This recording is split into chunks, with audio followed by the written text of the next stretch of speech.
কলিজা হাসো, হাসি দাও। আমি তোমার কি হই? আম্মু। এই তো পাপ্পা দাও।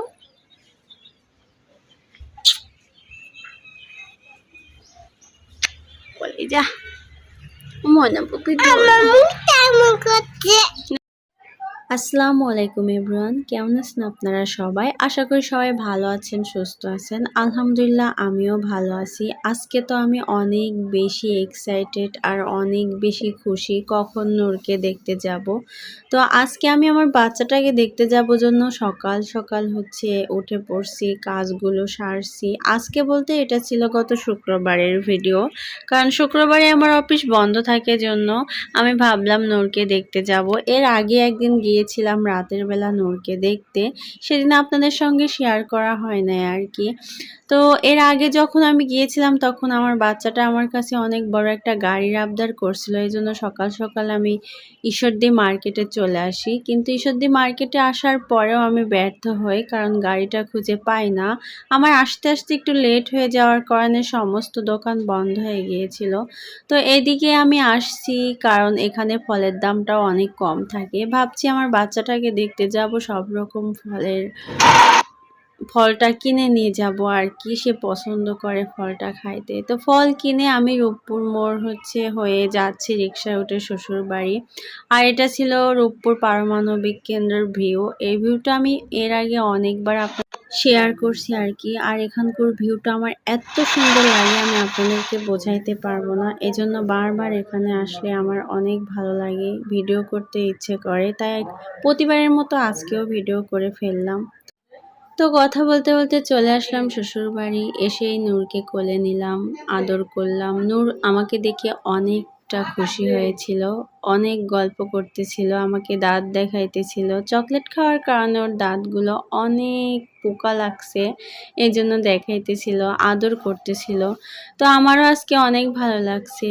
আজকে দিয়ে 2বার নূরকে দেখতে আসলাম, মনটা অনেক হালকা লাগে। ইচ্ছে করে নূরকে জড়ায় ধরে রাতে ঘুমাই, কিন্তু ইচ্ছে করলে তো আর উপায় হয় না, কারণ নূর আমার থেকে অনেক ফাঁকে থাকে।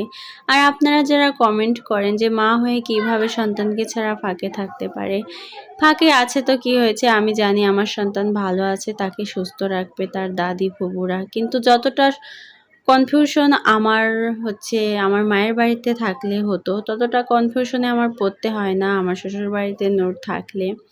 তো এখানে অনেক ভালো আছে ও, এই বিশ্বাসটুকু নিয়েই আমি শান্তিতে নিঃশ্বাস নিতে পারি আর কি।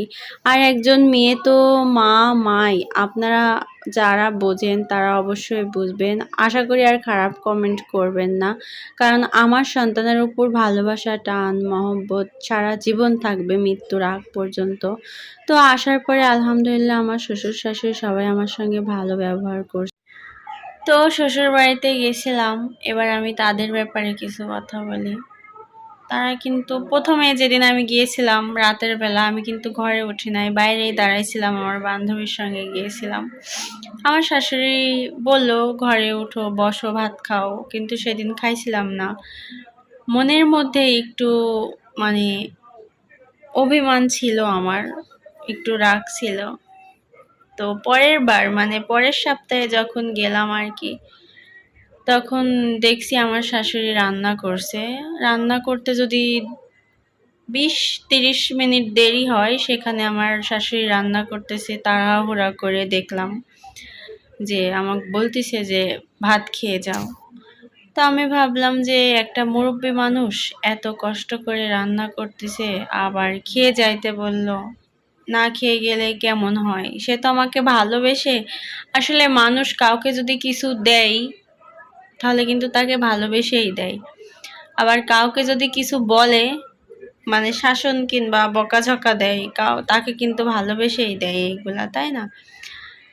তো যাই হোক, আমার ননদ কথা বলল, শ্বশুর বলল, শাশুড়ি কথা বলল, সবাই কথা বলছে। আমাকে খাইতে বলল, ভাত বেড়ে এনে দিল, আমি আমার ছেলেকে খাওয়ায়ে ঘুম পাড়ায়ে আমি নিজে খেয়ে চলে আসলাম। তাদের ব্যবহারটা আমার ভালো লাগছে আর কি। বাবার সাথেও কথা বলি নাই, ওর বাবার মুখও দেখি নাই, ওর বাবার সাথে আমার কোনো কথাই হয় নাই, কারণ আমার একরাশ ঘৃণা, অভিযোগ, অভিমান আমার ছেলের বাবার ওপর। তার বাপ ফ্যামিলির কারোর ওপর না, তার ফ্যামিলির ওপর আমার কোনো রাগ নাই, অভিমান নাই, অভিযোগ নাই, ছেলের বাবার ওপর আছে, এজন্য তার সঙ্গে কথা বলি নাই। তো যাই হোক, আপনারা যারা আমাকে নিয়ে খারাপ কমেন্ট করেন, আশা করি খারাপ কমেন্ট করবেন না। আমরা মানে দূরত্ব ফাঁকে আছি, তো কি হয়েছে, আমার সন্তানকে আমি দেখতেছি, আমার সন্তানকে যারা মানুষ করতেছে অবশ্যই ভালো রাখতেছে, কারণ আমার এই বিশ্বাসটুকু তাদের উপর আছে বিধায় আমি আমার সন্তানকে ওইখানে রাখছি। ইচ্ছে করলে কিন্তু আমি আমার মায়ের বাসায় রাখতে পারতাম, কিন্তু রাখি নাই। কেন রাখি নাই? কারণ আমার এই কনফিডেন্সটুকু নাই যে আমার মায়ের বাসায় আমার সন্তান ভালো থাকবে। আমার এই কনফিডেন্সটুকু আছে যে আমার শ্বশুর বাড়িতে আমার সন্তান ভালো থাকবে। এজন্য আমার শ্বশুর বাড়িতে আমি রাখছি ওকে। ও ভালো থাকুক, সুস্থ থাকুক, বড় হোক। এদিকে আমি চাকরিও করি। এর আগের ভিডিওতে কিন্তু বলছে আমি বেশি দিন চাকরি করব না। তো বেশি দিন করব না, যে কয়দিনই করি। তো যাই হোক, আজকের মতো ভিডিওটা এ পর্যন্তই। সবাই ভালো থাকবেন এবং দোয়া করবেন আমার সন্তানের জন্য, আমার জন্য।